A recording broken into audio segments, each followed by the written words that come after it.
L'automation, ce n'est pas la dernière bagnole que j'ai achetée, ça n'a aucun intérêt, mais c'est quelque chose de super important en mixage, je veux vraiment vous en parler. On y va!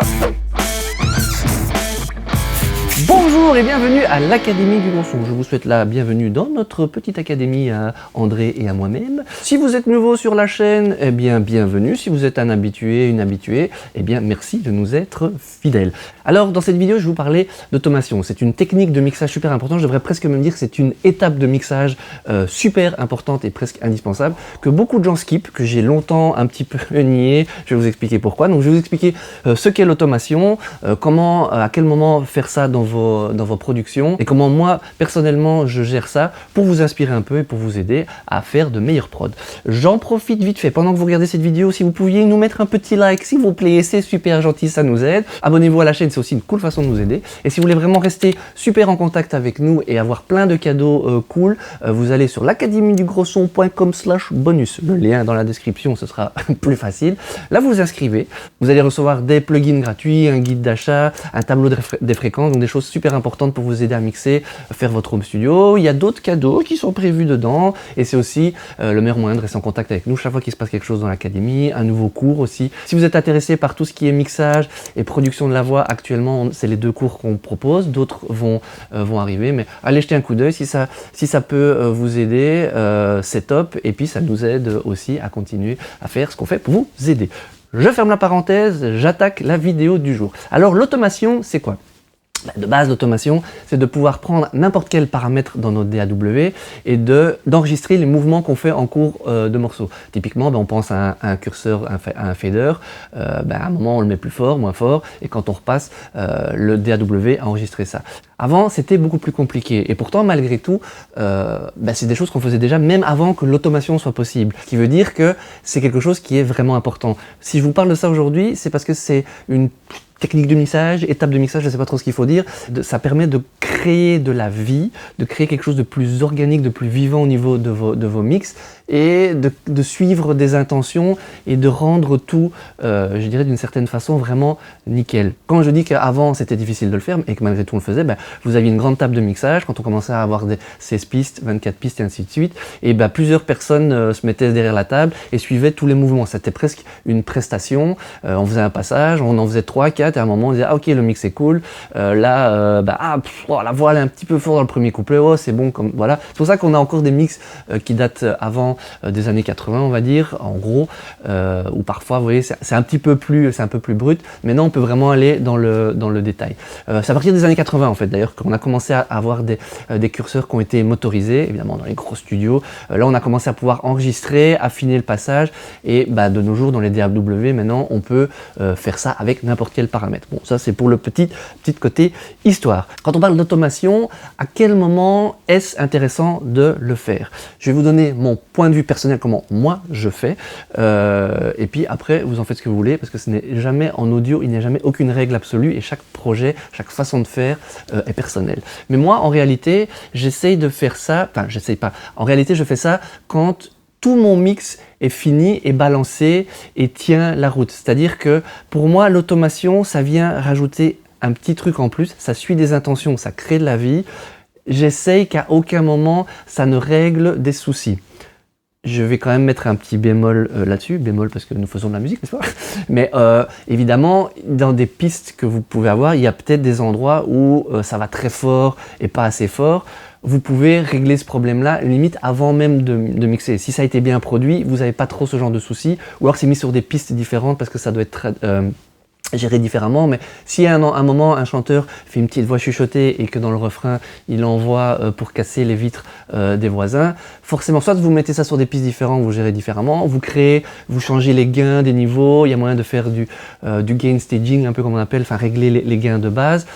Pour moi, ça c'est pas du travail d'automation. C'est une forme d'automation parce qu'on va régler les choses, mais c'est pas l'automation comme je voudrais vous en parler aujourd'hui. Donc moi, c'est pas pour fixer, c'est pas pour régler ce genre de problème, c'est plus vraiment pour créer de la vie et du mouvement. Donc du coup, je le fais après. Il faut que mon mix tienne la route, c'est-à-dire que j'ai fait la balance est bonne, l'équilibre spectral est bon, la gestion de la dynamique globale est bonne. Donc le morceau fonctionne déjà sans l'automation. C'est quelque chose de chouette et qui est cool. L'automation va juste apporter ce petit mouvement en plus, ce petit truc qui fait qu'on va pas forcément entendre, parce que souvent dans l'automation c'est des petits mouvements légers, vous faites 1,5 dB, 1 dB, parfois plus évidemment, hein, c'est propre à chaque projet, et qui va tout au long du morceau créer des mouvements qui va suivre les intentions du morceau, quel que soit le style. Il y a des styles qui en nécessitent moins. Si vous faites de l'EDM, du rap ou du métal extrême, on a des choses où souvent les dynamiques, tout ce qui est basse, batterie, voix parfois sont fixes. Mais même là-dedans, il y a quand même moyen de créer des mouvements et c'est ce qui permet d'avoir quelque chose qui sonne bien et bien contrôlé à un truc qui sonne beaucoup plus agréable et plus pro et artistiquement plus intéressant. Ok, donc ça, c'est dit. Donc moi, je le fais vraiment, c'est l'une des toutes dernières étapes que je fais à mon niveau. Donc j'ai tout mon mix qui tient la route et c'est ce que je vais faire avant d'envoyer ça au mastering. Donc même mon bus master, j'ai mis tout dessus et là je commence à créer ces petits mouvements. Alors comment ça se passe? Alors ici nous avons un petit morceau qui est tiré de celui-là, c'est le morceau qu'on a utilisé pour notre cours de production sur la voix de A à Z comme une pro. Ça ressemble à ceci, là on est sur le couplet. Viens avec moi dans ces sons qui tâchent. Voilà, donc là, le mix tient la route, nous avons aucune automation. Une façon de faire, on pourrait dire, bah oui, là je vais prendre sur le chant, je vais prendre la ligne qui règle le volume de mon fader, et je vais, ah oui, tiens, là je vais le monter un petit peu par bloc, là c'est vrai que ça va un petit peu fort, et on peut le régler comme ça. C'est une façon de faire, pour moi ça de nouveau, c'est plus pour de nouveau régler des petits soucis, ça crée pas forcément ce mouvement. Moi je préfère quelque chose où carrément on a le doigt sur le curseur et on suit le mouvement. Ça c'est vraiment l'approche dont je voulais vous parler aujourd'hui. Ce que moi je fais dans ce cas de figure souvent, je mute la voix dans un premier temps et je vais commencer à faire une automation sur tout ce qui est instrument sauf basse batterie. Basse batterie pour moi c'est la fondation du morceau.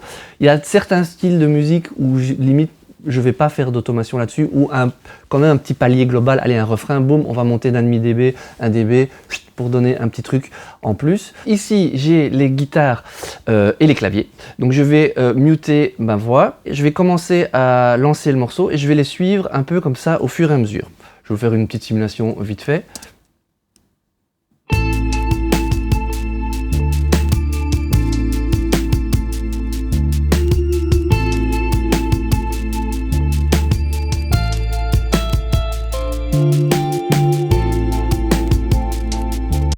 Après, ça dépend évidemment du morceau. Ici, ça aurait pu être intéressant de suivre que la guitare, faire des petits mouvements un petit peu bas sur les attaques, et remonter un peu, remonter la nappe un peu au fur et à mesure pour créer un mouvement. Ça devient aussi bien artistique que pour créer une ambiance et vraiment créer quelque chose d'organique. Une fois que j'ai fait ça, alors je vais faire basse batterie de la même façon, si nécessaire. C'est quelque chose que je fais moins souvent, ça dépend vraiment des styles musicaux. Et donc à la fin, je finis par la voix lead et toutes les voix. S'il y a beaucoup de voix, je vais faire d'abord la lead que je vais positionner et je vais venir mettre tout ce qui est chœur, deuxième voix, effet derrière. Si je vais tout faire en même temps, je vais essayer. Il y a 2-3 petites choses dont j'aimerais encore parler avec vous sur le sujet. Je voudrais donner des trucs que moi j'utilise, ça m'a mis longtemps à avoir un point de repère. C'est quelque chose qu'on explique d'ailleurs avec André, que je donne comme exemple dans la méthode de mix qu'on a faite. Quand je fais ces automations, pour moi, j'ai besoin d'un repère. Et moi, dans mon cas, c'est la caisse claire. Pour moi, la caisse claire, c'est quelque chose qui est fondamental et qui est dans toutes les musiques et qui est toujours, en général, quelque chose d'important.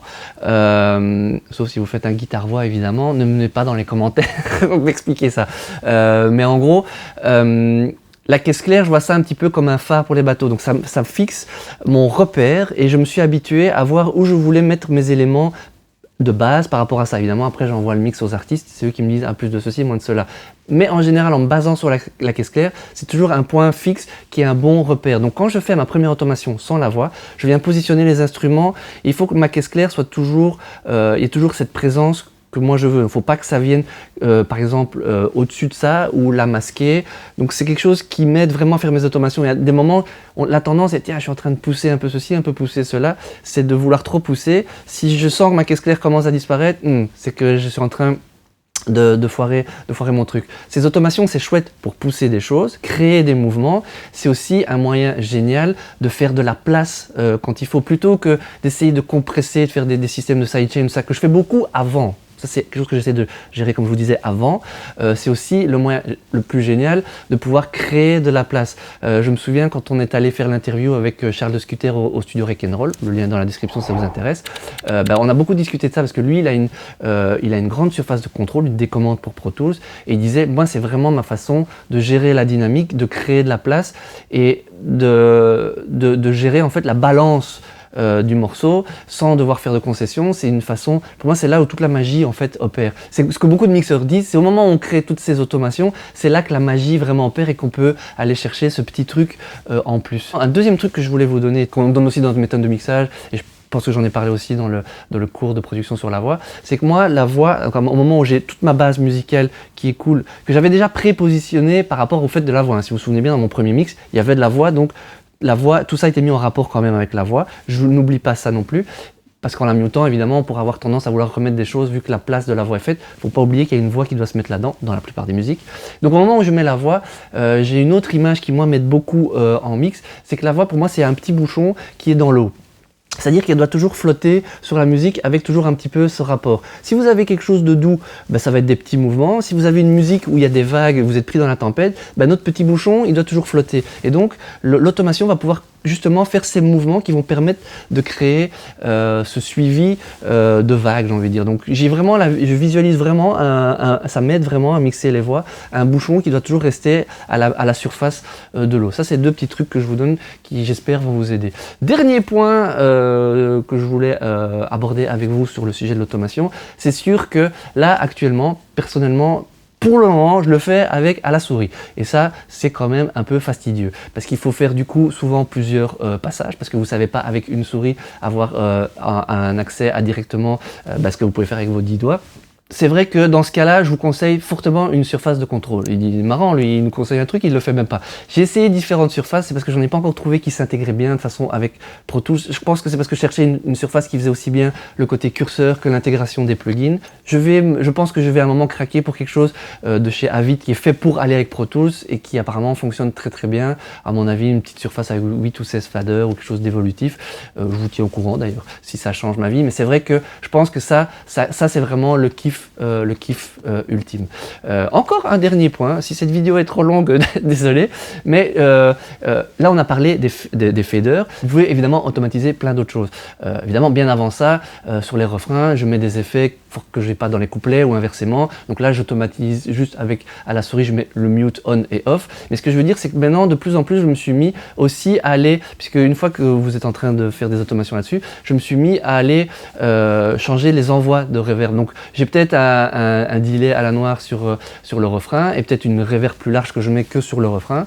Ça m'arrive maintenant aussi en mix, hop, je change le niveau de la voix et j'ai ces curseurs là qui sont à proximité, hop, je change aussi un petit peu. J'ai créé vraiment des mouvements ultimes.